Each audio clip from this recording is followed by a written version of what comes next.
Welcome back into the Colorado Prep Show presented by Upswing. I'm the editor-in-chief of Colorado Prep's Dan Mohrmann. Doug Ottewill, the editor-in-chief of Mile High Sports, with me as always. Dougie, I don't know about you, man, but why read a book last night when you could just watch that Super Bowl and have that thing knock you straight out? That's the best I've slept in weeks. Thank you to the Seahawks and the Patriots. The television version of melatonin, I believe. Nothing too exciting. Gosh, you got to help. You can't help but think the Broncos would have given it a little bit better of an effort had they had Bo Nix. I don't think they could stake that claim, with this current situation. But man, what a lost opportunity. And Seattle was good, but let's not confuse them with the '85 Bears or any of the other dominant Super Bowl champs that we've had in the past. No, and especially that defense. We're obviously going to get into the high school stuff here in a second, but the one thing I'll say about that defense is a lot of people are calling that one of the best defensive performances in Super Bowl history, and I think when you look at the game, that's absolutely sure. But I think perhaps the best analogy that I heard from a friend of ours today was it looked a little bit like your 5A Cherry Creek team playing your 3A state champion Pomona. You're playing the same game, but you're on different levels. So I don't know how fair it was to measure the dominance of that Seahawks defense. Yeah, I mean, I would agree. I think that, even thinking about the 2015 Broncos in the no-fly zone, I mean, they shut down one of the best offenses in the NFL. And I know that statistically New England falls into that category also this season. But it just felt like they weren't that good. I mean, when they were in the playoffs, they weren't scoring. When they, Drake may or may not have been hurt. It sounds like there's just a lot of reasons to think this just wasn't that good of an offense to begin with. No, it wasn't. I mean, and you just hate to see that out of a Josh McDaniels run crew. Just a poor performance. Sour ending for those guys. But anyway, that's for a different show on this very YouTube channel. That's not us. We talk about high school sports, and we begin every show with what's on our upswing. We're going to get into this guy a little bit a little bit later. But for me, Doug, it's not so much Caleb Fay himself, but he made history last week, scoring his 2,000 point. We're going to get into Caleb's where Caleb kind of stands among some of the great scorers in state history. But what surprised me when I started looking through the 2,000 point scorers in Colorado history, it's not so much who was on the list, but guys who were not on the list. I mean, we're talking about names like Chauncey Billups, Colby Ross, the outstanding point guard from Eagle Crest a few years back, Derek White, Reggie Jackson, Durand, guys that when you think of the cream of the crop of Colorado high school basketball, Chauncey Billups was just below the 2,000 point mark. He's like at 1952 is what I want to say where he ended up. But I think it's pretty telling, especially when you consider that 8 of the last there are 15 players who have 2,000 points. 8 of them have gotten to that mark since in the last 15 years, since 2010. So I think there's a few factors that come into that. I think one, and this is not a knock on Caleb, but he's spent the majority of his career playing at a lower level than Chauncey or Colby Ross. But the other part of that is that the dynamics of the game, the dynamics of offensive basketball at this current time is vastly different than when some of those guys played. The three-pointer is much more of a factor. Up-tempo is much more of a factor. I think when, and for someone that really, I got to watch Chauncey's whole career, if a kid in that era took the three-pointers that guys are taking these days, they'd get yanked half the time. It just wasn't part of the game. And so I think you have to sort of have that relativity when you're talking about guys that score. I mean, look, Caleb Fay is an excellent player, but Chauncey Billups, and using the obvious kind of example, he was not only shooting a ton of threes like the kids are today, but also doing it against the Denver Prep League, which at that time was the gauntlet, and he was playing against the best defender in the state. So it's a tough apples to apples comparison. I mean, I think at the end of the day, you just got to tip your hat to Caleb Fay and congratulate him, because it's still an incredible mark. And absolutely, and a little bit of a bummer. I reached out to him right after he got his 2,000 point and tried to get him on the show. He's not too quick to respond on the Instagram messages, but hopefully we'll be able to connect with Caleb as the state playoffs get going. Of course, the regular season ends on February 28th, and that's something we'll be keeping an eye on. I believe Kent Denver's going to be they'll be a top 3 seed. They should be a top 2 seed. But Doug, what's on your upswing? Well, I got to go back to last week, and we spent a great deal of the show talking about Arvada West's big win against Ralston Valley. And I want to say within 24 hours of airing, Columbine marches into A West and hands the Wildcats their first loss. And that's not necessarily to say that Columbine is all of a sudden a team that I think is going to ascend, to the Final Four of the state championship. But hey, look, you got to give credit where credit is due. I mean, that's a team that's had some ups and downs this season. They go into the number 1 ranked team in the state, the only team without a loss in 6A, and they just beat them. Cash Boykin, monster game, 29 points, 10 rebounds, and really kind of reminded everyone that it's still wide open. I know you got some good teams there at the top, but man, on any given day, you get a command performance from a star player like Cash Boykin, and any team can fall. So Columbine Rebels, they're on my upswing. And for Columbine to get a win like that, Doug, I mean, those kids need proper training and motivation, and Upswing provides those young athletes with the tools and mentorship and belief that they need to reach the level, like knocking off an undefeated Arvada West team that had just recently beaten Ralston Valley. I mean, there's no better place to get that kind of training, mentorship, any of that than there is at Upswing. For those who are worried about the heavy costs of joining training programs and how specialized everything is, you can go out and earn an Upswing scholarship, and earning that can launch a young athlete toward their next big win. Again, like a win over an Arvada West team who just beat Ralston Valley. So you get yourself in the door, you get yourself trained. Don't forget to hit up the recovery area. For those athletes that are pushing their limits, Upswing offers a safe and guided space to restore their strength and energy so that young athletes can continue to perform at high levels. You can learn more about them at upswingfoundation.org, and they are located at 7460 South University Boulevard in Centennial. Normally, this is where we bring in Jermaine Stafford. Jermaine is he's been tied up the last couple of weeks just with some other odds and ends, and he texted me today and said he's finishing up the tail end of that project, and he will be back next week, just in time for Winter State Championship season to be fully on the go. So we are without Jermaine again today, but as I mentioned, we're going to dive right into basketball point scorers, because Tuesday, Caleb Fay became the 15th player in state history to eclipse 2,000 career points. He scored 20 as Kent Denver rolled to a 75-30 win over rival Colorado Academy, a Colorado Academy team that was in the Coliseum last year, Doug. Like, this was no slouch of a team, and I think they've taken a little bit of a step back, but that's not to discount what Caleb was able to do. He now sits at 2,013 career points, 14th officially all-time, as he passed Pueblo Central great and current CSU Pueblo assistant coach Mike Ranson, who could shoot the three-pointer like you wouldn't believe. That was a fun kid to watch back in the day.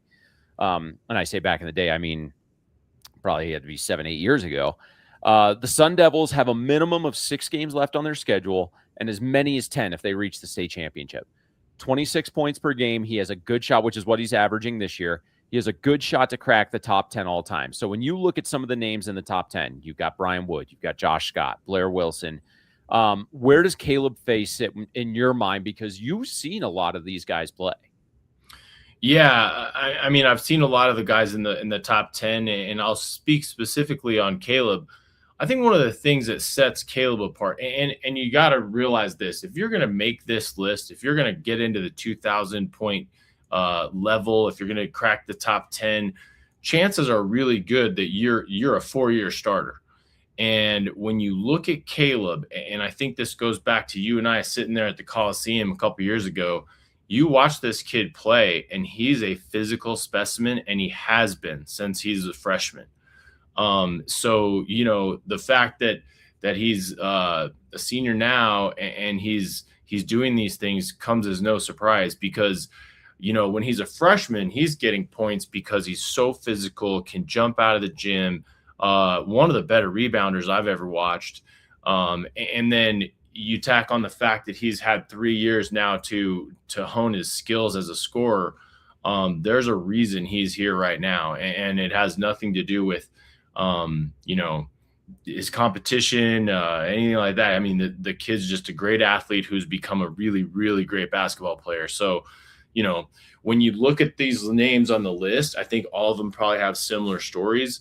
Some score differently than others. I think Caleb's a kid that's got a really well-rounded scoring approach. Like I said early on, he probably did it strictly out of athleticism, but you watch him play now, he kind of does it from every level of the court. So he's right up there with some of the greats.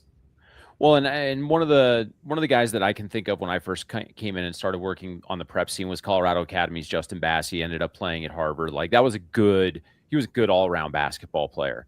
Jaden Bowles at Manual, such a dynamic scorer. You look at a couple of other these names, and I'm not to get on this list, you have to earn it, right? For your varsity starter, and you have to score at a high clip no matter what level you're playing at. But I watched a lot of Seth Fuquay when he was with Vanguard. Of course, he played with Nick Clifford, who's not on this list, and that's another guy that you would think would have very good NBA player, right? And he was playing varsity as a freshman, so it just goes to show you how tough it is. But Seth was very much a perimeter shooter. He lived and died, and he could handle the ball and he could get to the basket when he needed to. But the majority of his scoring came from outside the arc. Caleb can attack you in several different ways, and that's what jumps out to me. And we're I wanted to play a little game, and we're going to go through this here in a second. But when I think about the guys on this list that I've seen play high school basketball, I didn't get to watch Josh Scott play high school basketball, but to get on that list with the way he plays, he had to be dominant inside that 3-point line. Like, it's just a difference.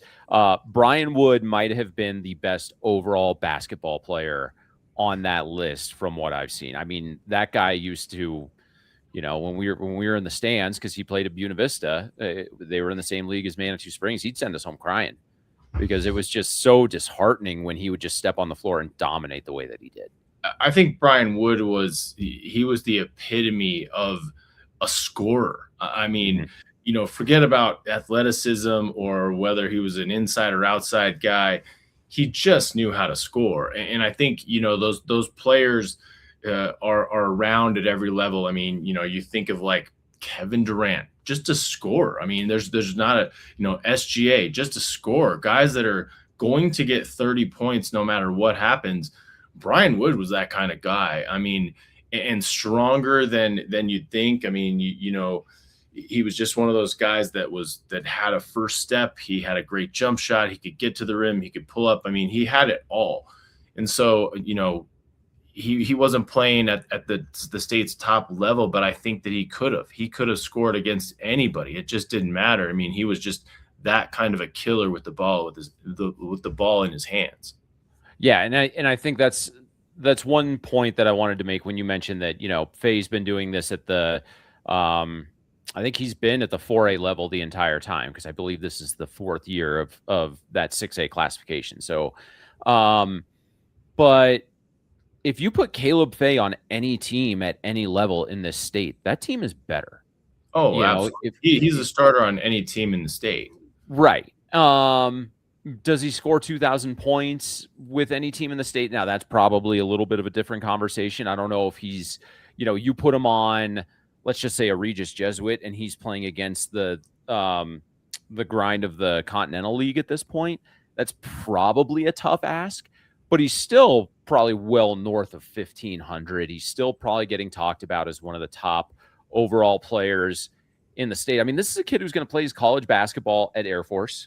So strong character kid, and you still have to have talent in order to get recruited to play Division I basketball in the Mountain West. And hopefully his going to Air Force just means that he's, putting his life on a path that's not dependent on whether or not he believes he can get to the NBA. But I selected a few players on this list, and we're gonna touch on the girls' side of this as well. But I wanted to ask you, I mean, just your instinct, and the context here is you're playing a pickup basketball game and you've got the second to last pick amongst, with the other guy, and there are two players left. So it's your last pick. And the two remaining players are Caleb Fay or Colorado Academy's Justin Bassey. Who do you pick? I think I'm going to go with Fay. I just like his athleticism and his ability to kind of score from everywhere and not just with the ball in his hands, but going and getting it when it isn't in his hands. I mean, he's such a great rebounder. I'm going to go with Fay. That's a close call, though. Caleb Fay or 2001 Buena Vista star and current Mountain Vista head coach Brian Wood? Well, again, I think I'm a little partial to Brian Wood because he's just, he's the epitome of a killer. And I love those guys. Your Kobe's, your Michael Jordan's, the guy that just has to have the ball in his hands and is going to show you that he's going to score on you. And everybody in the gym knows it. That's Brian Wood to me. And yeah, I'm with you on both. I would take Fay over Justin Bassey, but I would take Brian Wood over Caleb. And I do that because, and maybe this is a little bit of nostalgia on my end, but Brian Wood he'll always be kind of seared in my head as the best high school basketball player that I've ever watched. Fair enough. Yeah. Caleb Fay or 2000 Westminster's Blair Wilson. Blair Wilson's an interesting one because he was another one of those guys that was just a pure scorer. I don't know that I would say Blair Wilson was a great all-around player, but man, could that guy fill it. And he was tall, so he could shoot over just about anybody. I had the pleasure of going up against Blair's dad, Steve. Steve was a coach at Westminster when I was in high school. Great guy, obviously taught Blair a ton about the game. Blair is kind of he's almost like your Larry Bird, like he's just going to get the ball and just shoot it over anybody and make it from anywhere. But they're very different players. I wouldn't say that they're similar in how they approach the game. I would say that Caleb Fay is actually considerably better overall athlete. So I think that's a really tough. It's kind of what are your other four picks like, and where do you need to fill a gap? This one's as tight as anyone that I've had to pick yet. I think I'll go with Fay because I think he can do more things across the court. Okay. I would also go with Caleb Fay just because it's like I said earlier, he can get you in so many different ways. He can knock down a big jump shot and he can attack the basket. And he can get you on the defensive end too. I would add this about Blair Wilson. I would be curious to know what Blair Wilson's resume looked like if he had any help. I mean, I could tell you this, going back until the 90s when I played, Westminster is not a basketball factory. Blair Wilson was doing this 100% on his own, and every team that played the Warriors in that era knew who was getting the ball, knew who could beat them, and it was Blair and nobody else. I'm sure that there was some other good scrappy kids on those teams, and I hate to be insulting to any of them, but Blair was just the guy, and it was like Blair and four others. I think Caleb's had some better teams around him. What was it? Todd and the Baby Rockies. What was the tagline for the Todd and the Toddlers? Yeah, Todd and the Toddlers. That's what it was. Yeah, so that was a little bit like Blair Wilson's Westminster teams. Caleb Fay or 2012 Lewis Palmer great Josh Scott.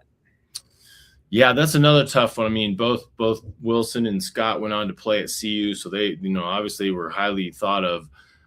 For me, these guys are even more different players because Josh Scott was back to the basket. He was a guy that was I don't want to say a product of his size, but it sure didn't hurt him. I mean, he was a man amongst boys when it came to that low block, and just a great presence on the block. Had great touch, could shoot the ball, could get the rebound.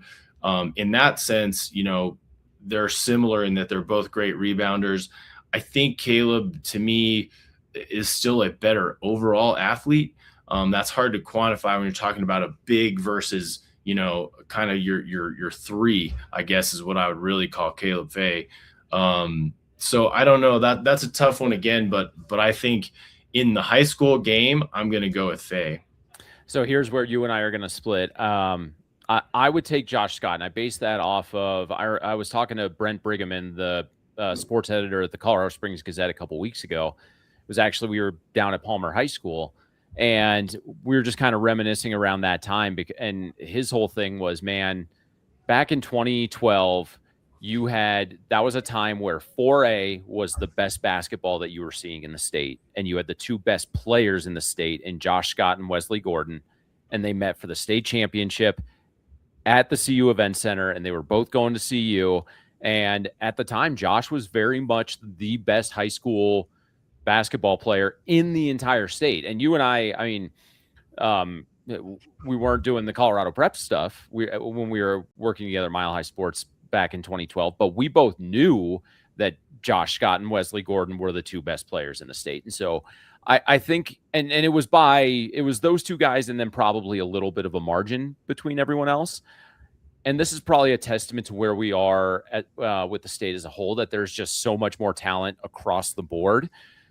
I think Caleb is definitely one of the top 5 players in the state, but I don't know if we could solidly plant him as number 1. There's an argument for him to be at number 1, but I don't know if it's a foregone conclusion the way that it was for Josh. Well, I think you make a good point, because at that time, you're absolutely right. There was no real discussion as to who was the best player in the state at that time. And I think that was fueled a little bit by the fact that, CU is still a very good program, but at that time they were a very good program on the rise, and Tad Boyle went out and identified Josh Scott as kind of one of his top recruits. And so I think the headlines that Josh Scott generated were definitely more than what Caleb Fay has generated, but that doesn't necessarily mean anything about them as players. It has probably to do with competition around them and just the times. I mean, you make a great point. There's probably more players that are being talked about in the last 2 to 3 years than the time period when we'd like to talk about Josh Scott. A great player, no doubt. Yep. Over on the girls' side, we have a similar situation. Riverdale Ridge's Brihanna Crittendon, a fantastic player that we've been watching for 4 years now. She recently passed Thunder Ridge's all-time great Abby Wayner on the girls' career scoring list. Crittendon needs just 221 points to become the first basketball player in state history, that's boy or girl, to reach 3,000 points. She needs 155 to become the girls' all-time leading scorer. We look at names like Wayner and Sienna Betts, Michaela Onyenware. Where do we think Crittendon stands amongst those girls? Same discussion, but with Brihanna Crittendon. Well, I would say this, as much as I watch and am a fan of boys basketball in the state of Colorado, the reality is that the girls' side of things has produced far more stars. Mm-hmm. Year in, year out, there's a handful of bona fide Division I girls going to the best programs in the country. I think when you talk about the boys, yeah, there's going to be some guys that show up in different places and make their mark at the college level, but it's not unusual for 3, 4, 5 girls to go to top 25 programs in a single season. So Colorado girls basketball, the cream is the cream at the top is a little bit thicker than the cream at the top when it comes to boys. So I think there's even more really good players. So it's a hard list to crack. So the fact that Brihanna has cracked that is very impressive. And comparing her to some of those is even more difficult. All right, same game. You're picking the pickup game. It's your last pick. 2 players available. You taking Brihanna Crittendon or Michaela Onyenware out of Grandview from 2017? Onyenware was a great player. I mean, just a very athletic, good shooter. I think from a size standpoint, I think Crittendon does all the same things and maybe just a little bit better. So I'm going to go with Crittendon in this one. I actually, when I wrote this down, I thought it was going to be a foregone conclusion for me for Brihanna, but I think Michaela's kind of gotten a little bit underrated as we've gotten further away from her, and just in terms of how good of a guard she was for Grandview and at UCLA. made her way to the WNBA. It's like there's a little bit of I remember writing a piece. I can't remember if it was on Grandview Girls coach Josh Ulitsky or on Michaela. It was for Mile High Sports Magazine, but I mean, the numbers were staggering, and Michaela was one of the best. I actually think I would go Onyenware, not to disrespect Brihanna in any way, but I just think Michaela was that good. And because we've turned out so much great basketball talent, like you just mentioned, Doug, I think we've just kind of forgotten about that, which to me is a little mind-boggling. So, well, and Onyenware wasn't necessarily a super flashy player, and I would say Crittendon is. I mean, some of the things that Crittendon does on a nightly basis are their highlight type stuff. Mm-hmm. That's it's a tough call, and maybe it's recency bias, but definitely a game of one-on-one I'd watch. All right, you tried to lump these two together, but I'm making you. We're splitting them up, and I'm making you do this. Crittendon or Sienna Betts? Well, I did try to lump them together, and I will kind of continue to do that because I think that the Betts girls are so similar. I think that, Sienna, I believe, was maybe a little bit more of a post presence than Lauren, but they both were. I think, they both are physical. They both were superior in terms of their size and strength and ability to score down low and get rebounds and play tough defense. I think both of those girls are phenomenal. They're just such a different kind of player. They play with their back to the basket. Crittendon faces the basket for the most part. I think on the perimeter, I think Crittendon is a better player. On the block, those two are better players. I think it's kind of, it goes back to what I was saying in the boys list. What does your team need? If you need a big physical presence down low, I'd take either Sienna or Lauren. If you need a 3-4, I would go with Crittendon. So I hate to sort of ride the fence there because they're all and they're all three. Look, they've played against each other, all three of them. So it's sort of one of those very tough calls. If you want to look at advantages, the Betts girls did it against the highest level competition, which I always think speaks volumes when they're putting up the numbers they kind of did where they were playing. They also had great teams around them. I don't know that Crittendon she has a good team around her, no question, but I put her a little bit more in the Blair Wilson category of everybody knows who's getting the ball on those teams. Whereas, some of the great Grandview teams had some really good guards, some really good shooters. Everybody knows the Betts girls were getting it, but they also had to worry about some other things. So that's a really, really tough call and a long-winded way of saying it depends what your team needs. If I have to pick one player and I'm drafting first, I'm taking Crittendon. So I would actually split them up. I think Sienna, she may have been, I don't think she was taller than Lauren. Cause I mean, Lauren was tall. Lauren was, like kind of gave you that like awe-inspiring moment when you realized, her height and her length. And I think Sienna was like she could shoot the ball a little bit more from the outside. I think she played very similar to Brihanna. And from that standpoint, I think Brihanna is just a tad bit I would lean toward Brihanna a little bit more offensively. So if we're talking about Sienna, I would take Brihanna. I would actually take Lauren, though.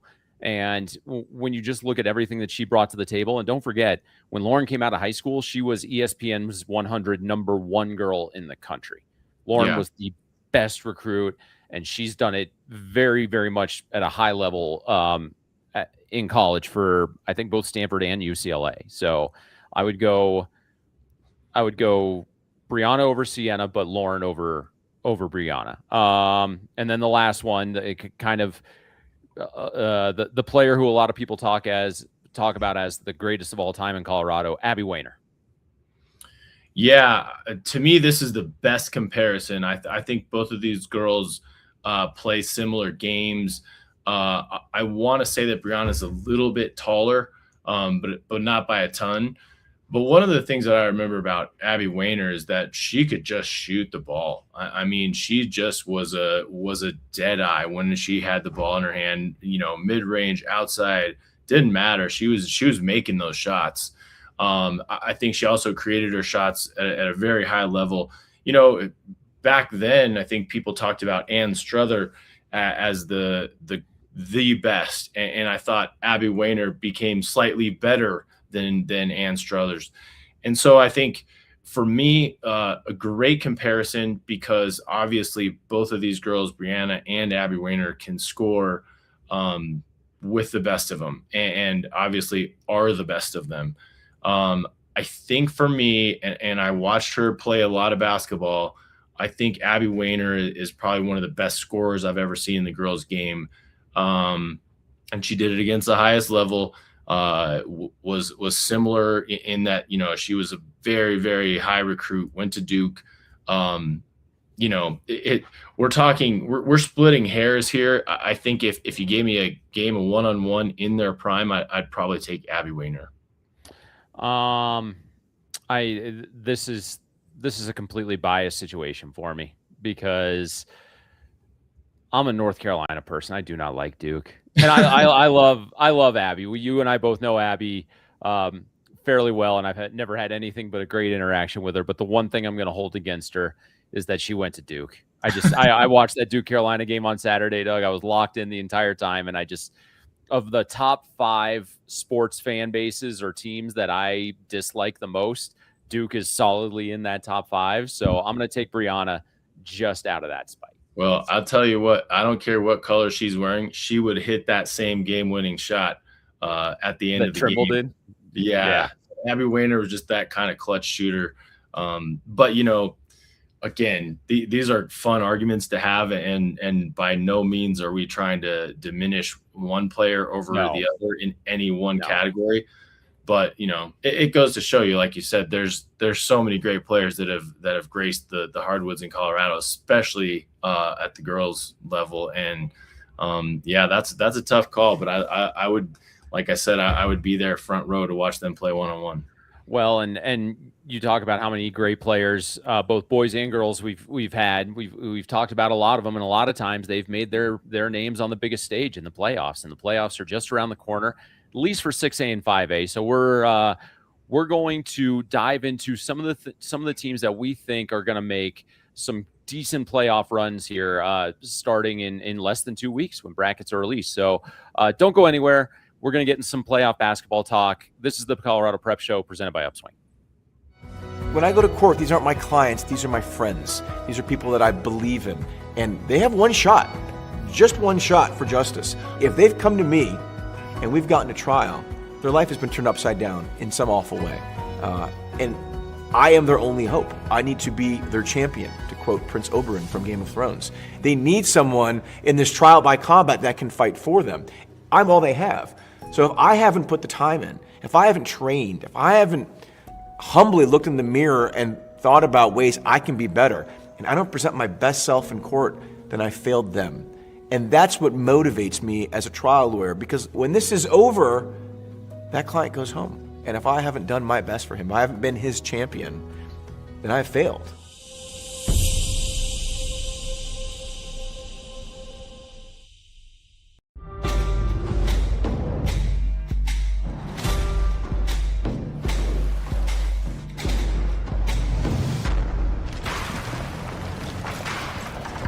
There are those who say the modern world has made us lose touch with places like this. We say, that depends on what you're driving.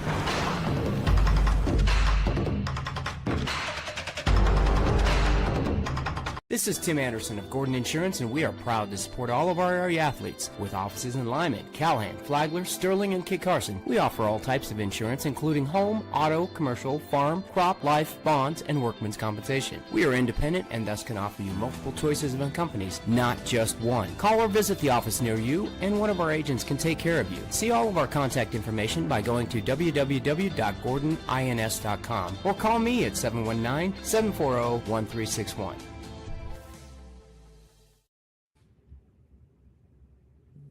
Welcome back into the Colorado Prep Show presented by UPSWING. I'm Dan Mohrmann, the editor-in-chief of Colorado Preps. Doug Ottewill, the editor-in-chief of Mile High Sports Magazine, right here with me. Postseason is upon us for the winter. That shot you saw as we come up, that is the Veterans Memorial Aquatic Center, where the state swim meets will begin in earnest on Thursday with the Class 4A prelims. Of course, those finals will be Friday. Class 3A finals will be Saturday, and then 5A will be next week, Wednesday the 18th, of course, accounting for the President's Day holiday on Monday. We will have all the results of all three state meets up at coloradopreps.com throughout the weekend. Be sure to check that out. Wrestling regionals are also on tap for this weekend. Individuals and teams are trying to punch their tickets to Ball Arena for next week's state championships. Doug, you may swing by this year. Well, I don't know. I might need the help.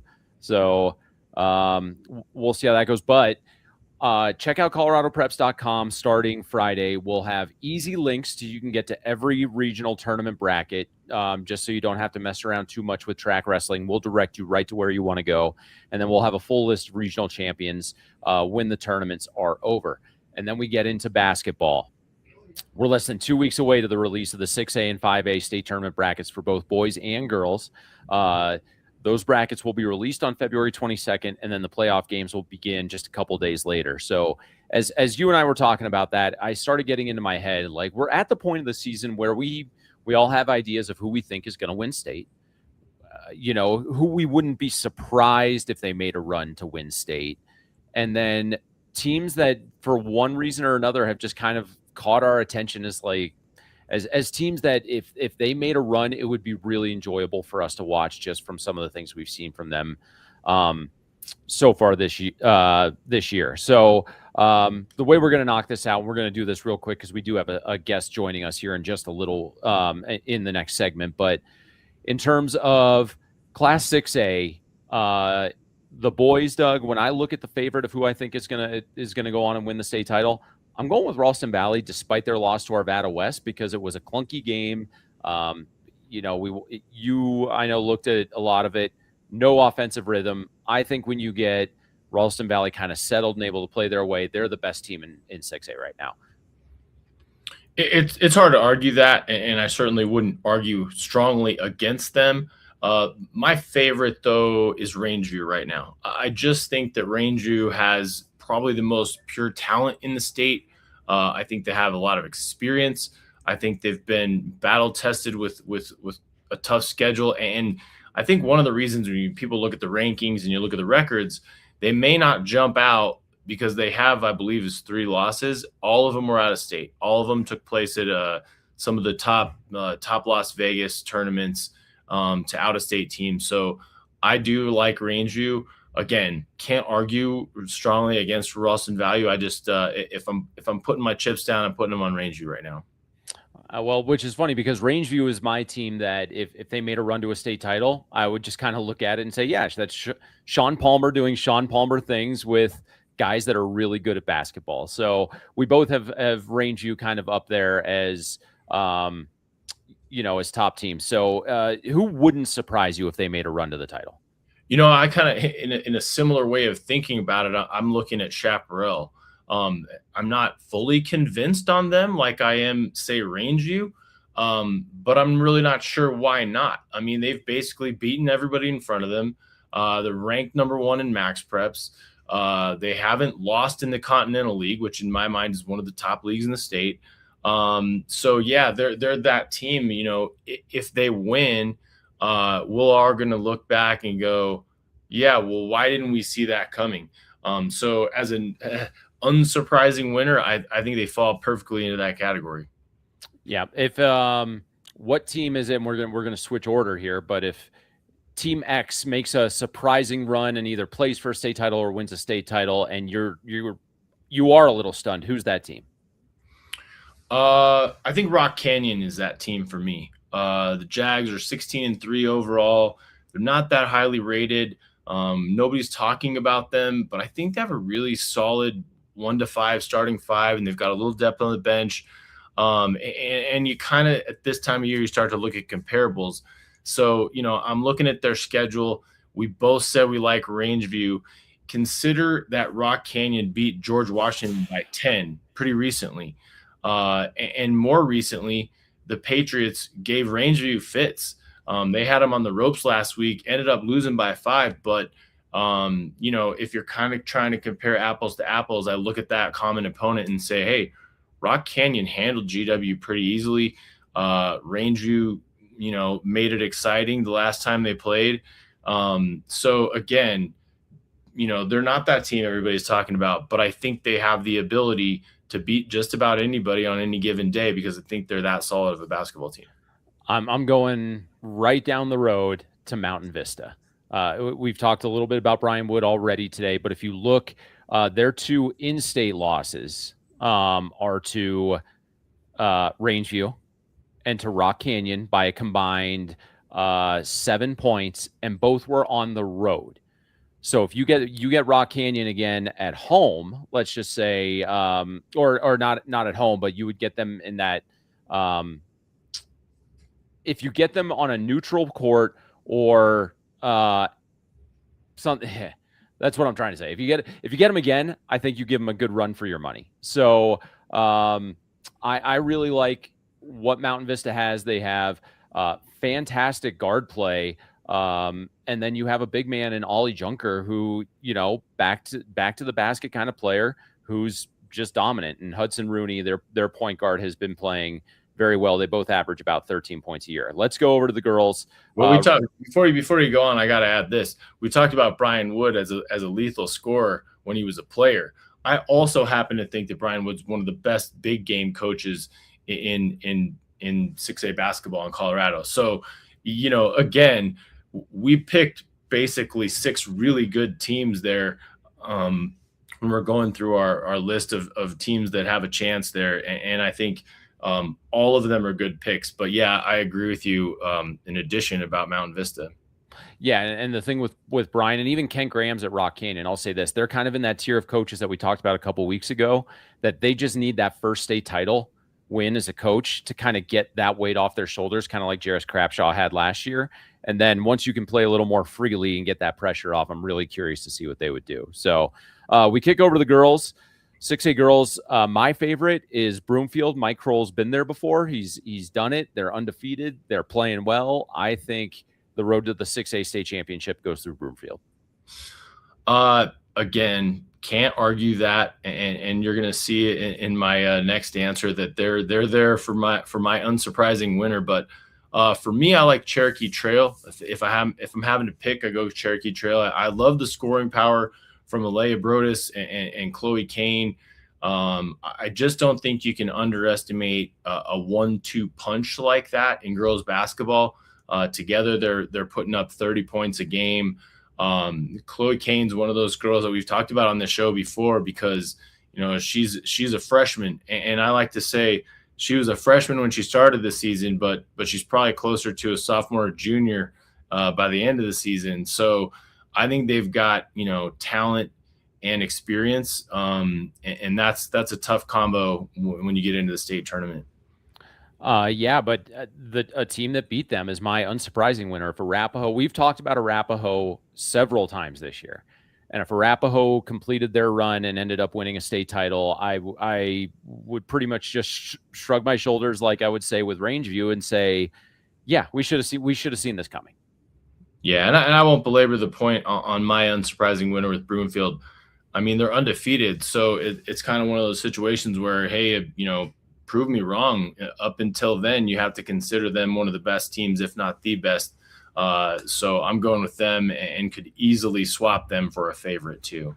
Yeah, and then my surprising run team would actually be Legend. They've been there before. They have the experience.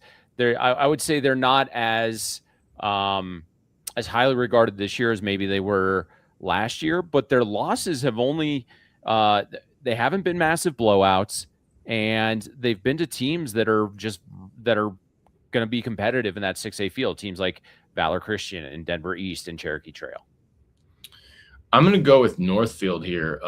This is one of those programs, especially on the girls' side, not false on the boys either, but they're one of those programs that it seems like in the last 3-4 years, it's a name that just keeps coming up. And I feel like the Northfield girls program has been knocking on the door here for the last couple state tournaments. And I think that experience, especially experience playing at the Coliseum, could really help them.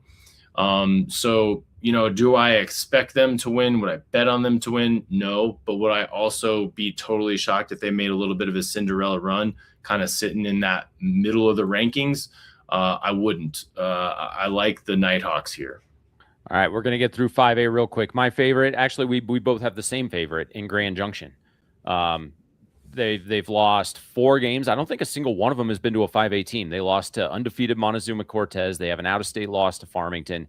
And then they've lost to Fruita Monument twice, but Fruita plays up at 6A. So that's, I just think Grand Junction so far has been the team to beat in 5A.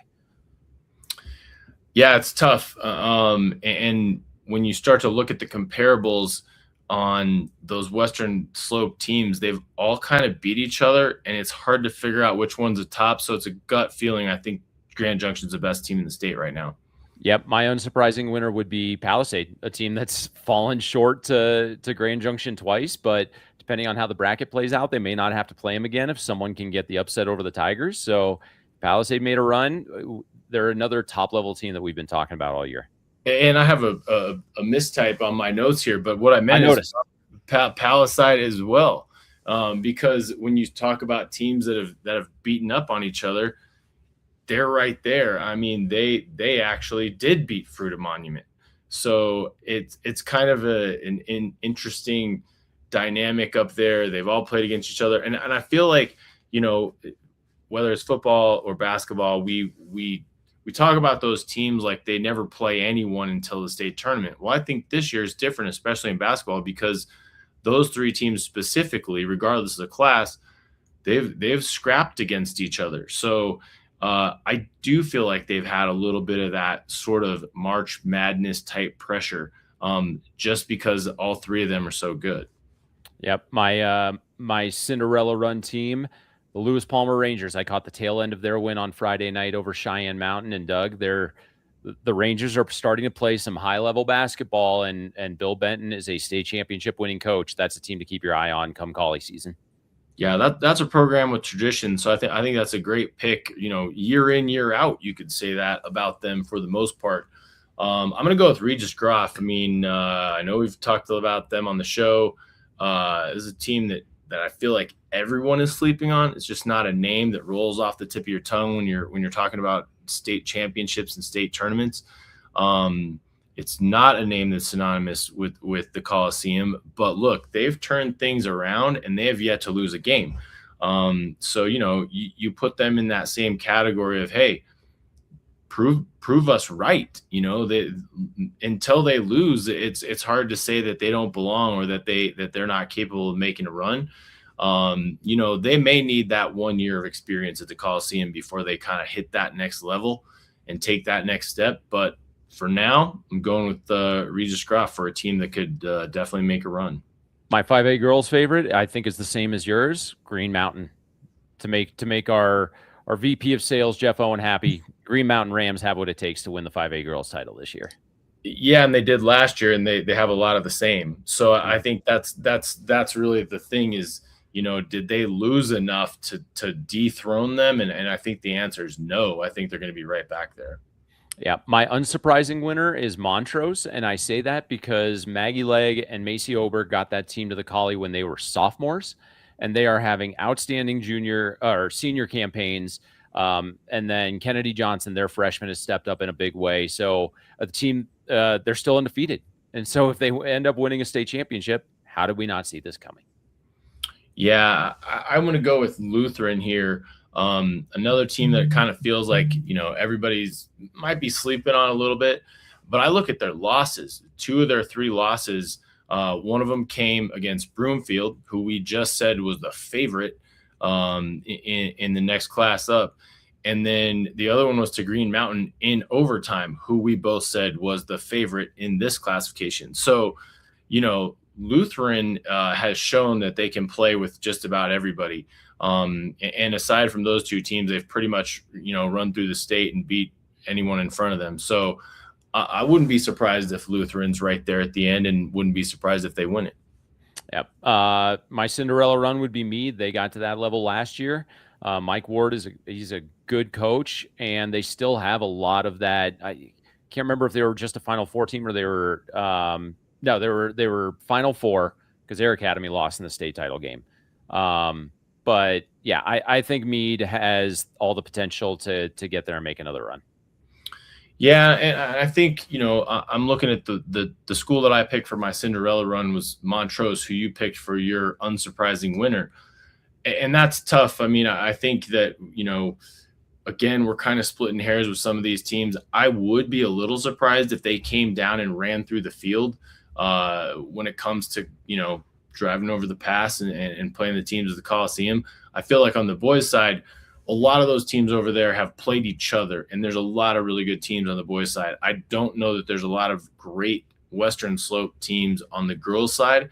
So I need to see a more battle-tested team. But again, like you make the point, they're a very, very good team. So they're very capable of making a run as well.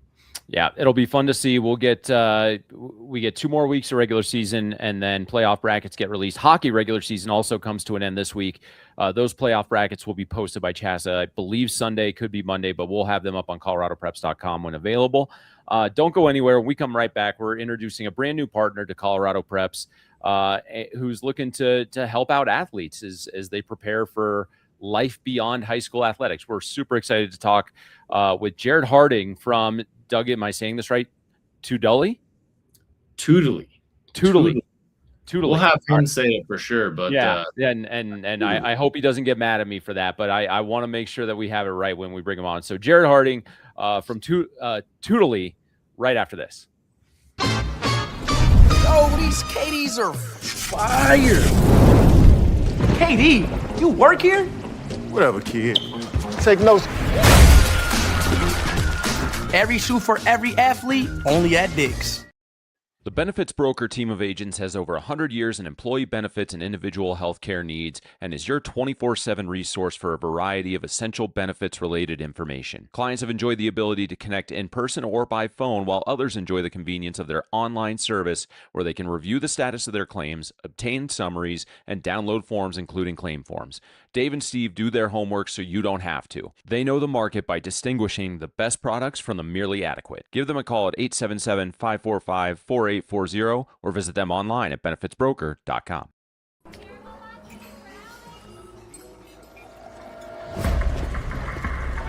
A little more slack. Come in.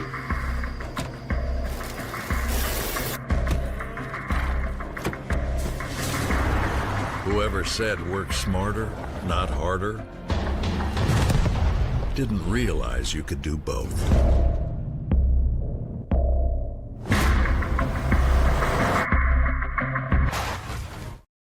Welcome back into the Colorado Prep Show presented by Upswing. Dan Mohrmann, the editor-in-chief of Colorado Preps. Doug Ottewill, editor-in-chief of Mile High Sports. And our third wheel for the day, a brand new partner to Colorado Preps, Jared Harding from Tewdilly. Am I saying it right now? You nailed it. Yeah, Tewdilly. Right. Yep. Perfect. There's even a link on your website that tells you how to pronounce it. So it's one of those. Once I say it a few more times, Jared, I know it's going to be smooth as silk. So welcome into the program. Sure. Thank you very much. Thanks for having me. You bet. I'm going to give you a quick intro, and then we're going to get into the nuts and bolts about what you're going to be doing here. But you've lived the athlete journey. You played high school, college, and pro basketball overseas, and then spent nearly 2 decades working in pro sports, including leading digital brand and content strategy at KSE, which includes the Denver Nuggets and the Colorado Avalanche. Not bad teams to be associated with, especially in 2025, 2026. Recently, you've noticed the same thing over and over again, that athletes and parents are feeling overwhelmed by social media, confused about how to get seen by recruiters, and unsure of what actually helps with marketability, brand deals, or NIL, which is just a brand new space that athletes are dealing with. Through Tewdilly, you will help find athletes cut through the noise, understand what matters and what doesn't, and replace confusion with simple, intentional approach to social media and branding. Your work with Colorado Preps is going to be focused on reducing stress and guesswork so that athletes can focus on their game, while coaches, recruiters, and partners can more easily understand who they are and what they bring to the table. So Can I just cut you off and first and foremost say that Jared played at Arvada West, which was up until recently the last lone undefeated team, and I don't remember exactly where Jared's Wildcats finished, but he was watching. He's been watching this team pretty intently, and I know he's watching our kind of breakdown of the Wildcats, and probably has some pointers and some corrections for us on the Wildcats. Yeah, Doug, I am an A West Wildcat, and our team my senior year was not quite as good as the current one. We had a little bit of a down year, but it was a fun experience for sure. But man, if they had a Jared Harding, I don't think anybody in the team could beat him now. You never know, man. You never know. Yeah, Dan, thanks for getting through that mouthful of an intro as well. I don't think it could have been better unless you wrote it yourself. So exactly. Before we get into the specifics over what you're going to be doing, because you're going to become a regular contributor here on the show as we look to educate kids and athletes from a social media standpoint, but why do you think athlete branding matters right now? Well, I think with NIL in the last few years, the marketability of high school athletes, especially going into college, has gotten a lot of attention, right? And there is so much noise and so much confusion and overwhelm amongst athletes and their parents about how to stand out. And I'm hearing that there's mixed messages. It's post more, only post highlights. Don't worry about posting. Do what your teammates are doing. Do what your opponents are doing. And so there's recruiters and coaches saying one thing, parents saying another, friends and colleagues and things like that saying another. And so I really want to use my experience, which is almost 20 years working with sports teams and brands on the content and branding side, as well as my experience as an athlete, as a high school athlete many years ago who was aspiring to play college ball and figuring out how to get my name out there. If you're a top 1 or 2% athlete, well, people know you and you're going to get recruited and you're going to do fine. But if you're not, and you're a really, really good athlete, how do you stand out? How do you allow coaches, recruiters to pick you? Why should they pick you over somebody else that has really similar stats? And so, to me, there is a really simple way to do this that is counterintuitive from what everyone else is telling you to do. And it is to hone in on who you are, what makes you different, what your values are, what type of player you are, what your strengths are, your traits, and to lean into those and then use that as a foundation for every decision you make from there on out. And real quick, Doug, for anyone who wants more information right away, there is a QR code on the top left of the screen, which will take you to Tewdilly.com so that you can learn more. But go ahead, Dougie. Well, Jared, you just mentioned it. When you and I were playing high school basketball, it was, hey, the 1 to 2%ers, everybody kind of knew about them. And then there was the vast majority of us, and by us, I mean me, not you. You're a little closer to that 1 to 2%. But there wasn't a way, and maybe you had a good coach that had good connections and he got you in the door. Now I feel like it's a different world. A great thing, a great opportunity for high school athletes. At the same time, there's a lot of pressure around that in your findings and in your conversations with both kids and parents. What's that pressure like, and how do you intend to help alleviate that? Yeah, the pressure I think is real. And like in our day, I remember, I don't know about you, Doug, but I remember sitting in at the A West library with tapes, VHS tapes of all of my games where I had some good plays that I wanted to dub onto another VHS to then send out to coaches. And I remember spending hours doing this over the course of weeks, and then mailing them out individually. And so now, of course, with social media, it is much easier. There's much less friction to get your highlights out, to bring, awareness to you and your game. But at the same time, it is daunting, and there's really a lot of confusion about how to do that in a way that's effective. So yeah, I think that the pressure that these kids and their parents are feeling is absolutely real. And so what I aim to do is allow these athletes and their parents to focus on becoming a better athlete, working on your game, and not on becoming a content creator on the side to try to get that awareness out and helping them with, guide them on that piece. But we've mentioned branding, which is a big piece of this. So you don't want them to become a content creator, but when you talk about branding, and athletes branding themselves, what do you not mean by that? Because it seems like that could be a line that could get a little blurred. What do I not mean? I don't mean doing everything for everyone. I don't mean trying to stand out in ways that might not be congruent with you as a player or you as an athlete. I don't mean making memes, chasing trends, trying to find out for ways for your social media posts to go viral so that you can get seen. What I do mean instead is doing whatever is congruent for you. Like I'll give you an example. So TJ McConnell, right? He's had a 10-year NBA career, and he realized early on that speed is a skill. That's how he put it. And he decided that he was going to full court press and pressure the opposing guards all game long and do something that no one else had done up to that point.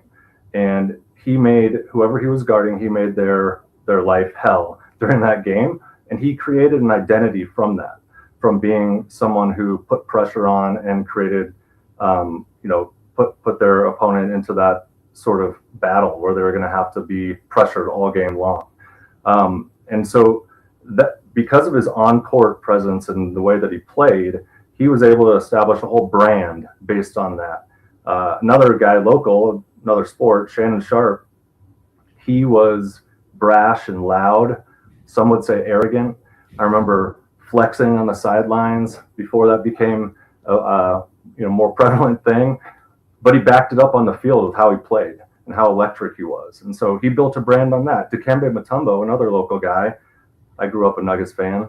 He had his finger wag, and it was the House of Mutombo that he built. And so being a shot blocker was his thing, and he built his brand that way.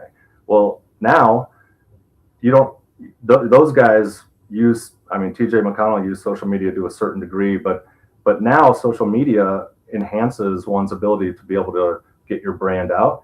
But first, you need to know who you are and what differentiates you. When you talk about these things and building someone's brand, and those are great examples, and I think even kids that play now can recognize those brands. I mean, we saw Dikembe Mutombo in television commercials as recently as a few years ago, wagging that finger. So I think people understand that. But if a parent calls you, or if a kid's watching this show, or even a high school coach is watching this show and says, "Hey, I've got a kid I think could really use your help," what happens? What's the process on your end? What kind of things will you be helping parents and kids with right off the jump? Yeah, so there's a lot of tactics that we take in terms of how to break down the types of content that they want to produce, or that and how often they want to post, what the frequency is, what their social bios might say. There's tactics that we'll take to hone in on what will be the most effective for them. We start though with a strategy session, with essentially a one-on-one where we talk, and I really try to extract from them what it is about themselves, which they may or may not know on a conscious level, that makes them different, that that they want to be known for, either that they already possess, traits they already possess, or traits they envision that they want to lean into. So we work on that, and we work on what I'm calling an identity statement. And we put together a 1-sentence statement so that they are super clear on who they are, what their identity is, and how they want to be perceived. And so from there, we build out the rest of the tactics. I have a friend whose kid is a 2-sport varsity athlete as a freshman in high school. And this friend just went on and created an Instagram account for this kid. Didn't have one before. Just wants to post sports, their athlete stuff. What's a misconception that is commonly seen with a situation like this that you would tell this parent to avoid? Well, one misconception is just post your highlights and don't do anything else. Highlights is something that you want to mix in there, right? And it might be as much as 60, 70% of your posts. But if I'm a coach or a recruiter and I'm looking for athletes for my program, the number one thing I'm looking to do is find an athlete that I can trust. So yeah, I want to know if they play at a certain level and if their athletic skill set is going to bring value to my program. But beyond that, I want to know if I can trust that athlete. So there needs to be some content mixed in there that is going to demonstrate who you are, what type of integrity you have, what kind of work ethic you have, and build that trust. Jared, I think I averaged just under 10 points, just over 3 turnovers, kind of undersized, underweight, decent grades, not great grades. I guess I want to put you on the spot to see if you could still give me a scholarship. Is that possible? Can we do that? I mean, listen, man. Do you have any eligibility left? Like these new rules, you still might be able to get back in. Darn sure was never using any of it up in college. I can tell you that. Hey, Jared. All joking aside, and I don't expect you to make miracles on my behalf, but I do think what you're doing and the idea, you and I have had lots of conversations leading up to the show. What you're doing is a valuable service, not just to kids, but to parents who really, we're parents now. We're of parents' age, and these are things we didn't have to grow up with. These are things that we don't fully understand. Maybe our kids understand them more. So I think that what you're doing is a great thing, and we look forward to having you on the show quite a bit. Talk to us a little bit about some of the ideas, some of the topics that you want to cover and that Dan and I want to flesh out as we go throughout the rest of this high school year. Yeah, you bet, man. Yeah, I think getting more into some of the strategies, some of the misnomers, and how to, like, what to focus on, what to ignore, and what to focus on. And we can probably spend certain episodes talking about one or two of those things. I also would love to know, like, what the Colorado Preps audience wants to hear about, what questions they might have, and we can go into that as well. But yeah, I really look forward to being on here, to creating some written content, some social content for you guys over time, and just sharing as much value as I can with these young athletes and their parents. I mean, I'm a father of 3 daughters, 10 to 15, and they're all dancers, which I consider athletes. Absolutely.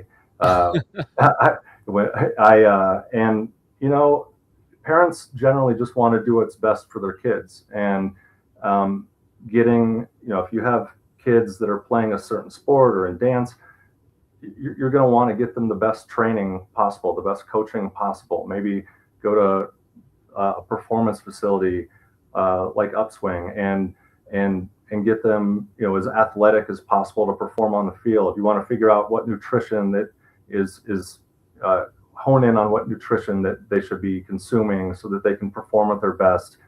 Well, this is just another piece of it. If you want to help them be successful and they have goals in a certain sport, this is a big piece of it these days. And there's actually a lot. I mean, having social media is an incredible advantage, and it is also confusing and can be a disadvantage. And a lot of kids are just choosing to ignore it completely, not even hop on there. But I think it's, you know, again, when I was in high school and I was sending VHS tapes, very different world than it is right now. And so use social media as a tool, take advantage of that to get exposure, and have that exposure and awareness lead to some opportunities. What would the high school version of yourself think if you were able to go back now and say, oh, we're cutting up all this VHS tape. Don't worry. When you have to put together huddle highlights for dance, life's going to be a lot easier. What would that version of you think? Oh my God, dude. I don't know. It would probably be a huge relief, I would say. Yeah. Maybe a little stunning as the full context of it. But Jared, we're super excited. We're gonna bring regular content to Colorado Prep's Instagram, more YouTube stuff, a lot of YouTube shorts, and we're hoping that as kids are looking to take that next, get to that next level, whether it's Division 1, 2, 3, JUCO, even these can even be life skills that'll apply after high school, even if they're not playing in athletics. So we are super excited about the partnership and what we're going to be able to do. So, and we can't thank you enough for coming on today and giving us an intro before we really start getting to work next week. I'm excited. Yeah. Thanks, Dan. Thanks, Doug. And we'll talk to you guys soon. See you next week. Good. All right. Sounds good. Jared Harding, thank you so much. We're all very excited about the partnership coming and just bringing more education to high school kids, Doug. That's what we do over here at Colorado. Well, I've known Jared for quite a while. We worked together on a lot of different things at Mile High Sports Magazine. But I can tell you this, the Denver Nuggets and the Colorado Avalanche have one of the most successful social media platforms in their respective leagues. And that's largely because of Jared's understanding of how those things work. So I think it's a real asset for Colorado parents to tap into, knowing that a guy that was put in charge of some of the biggest and best, athletes in our state's history with the Nuggets and the Avalanche, he was in charge of making their brand and their image what everyone intended it to be. So the fact that he's taken a great interest in doing the same thing for high school athletes, I think is something that can't be overstated. I definitely think that this is something that parents, when in need and when they have those questions, Jared's an expert if there ever was one in this field. And now that he's working with high school kids, I think it's a great opportunity. And people can start by getting more info at this QR code. It's there you go. Try and be a little interactive here. Scan the QR code. TEWDILLY.com. Tewdilly. That's right. It's got it. Very, very easy. Just read the phonetic outline of it on the show. So speaking of the Nuggets and the Avalanche, Doug, the Nuggets are heading toward the All-Star break. They've got the Cavs, I think, tonight. And our guy, Ryan Blackburn, is going to have you covered, whether it's content on milehighsports.com or his usual stuff right here on the Mile High Sports YouTube channel at Pickaxe and Roll. So be sure to get caught up on all things Denver Nuggets going into the All-Star break. The Avalanche are on the Olympic break right now. Nathan McKinnon, Cale McCarr, big part of Team Canada.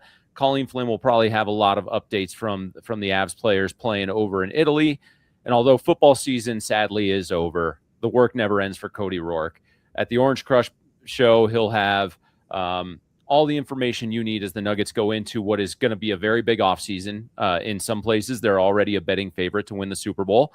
Not that we condone betting here on Colorado high school athletic shows, but it's just a reality of where the Broncos are. And you can get more of that information on the Orange Crush show right here on the Mile High Sports YouTube channel and over at milehighsports.com, where you can find all of his written content. And also check out the Troy Rank podcast. Troy's very knowledgeable with all that stuff.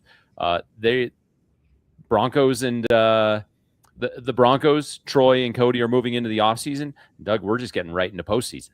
Hey, Troy knows high school basketball too, so don't be surprised if he's got some preps hoops tidbits on his show or in his column either. Yeah, and it's more than just Longmont.